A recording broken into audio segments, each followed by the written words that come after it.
Avant d'être représentant fédéral, j'ai bien sûr, comme beaucoup de mes collègues, joué au rugby de nombreuses années. Pour passer ensuite à l'arbitrage, donc j'ai fait quelques années à l'arbitrage et naturellement, parce que je voulais rester au bord des terrains et que j'étais atteint par la limite d'âge, c'est-à-dire 55 ans, j'ai souhaité passer représentant fédéral. Ça me paraissait naturel et véritablement dans la droite ligne de ce que j'avais fait jusqu'à présent. Voilà.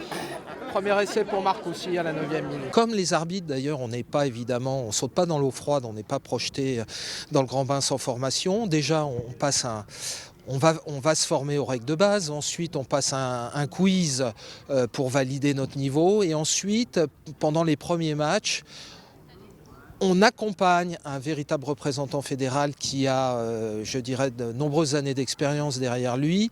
On regarde comment il fait, ensuite on prend la main, on a des conseils de coaching, etc. Donc ça se passe dans les meilleures conditions possibles et à chaque fois on peut se faire aider, etc. Plus bien évidemment les réunions régulières de façon à partager avec ses collègues et d'être au plus près, je dirais, des enjeux de cette fonction-là.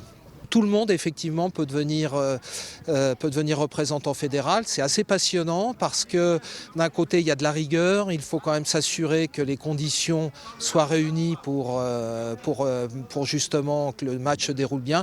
Et ensuite, il y a beaucoup de communication, notamment avec les entraîneurs, le banc de touche, etc. Je dirais que le représentant fédéral doit être aussi diplomate dans la gestion de ces matchs.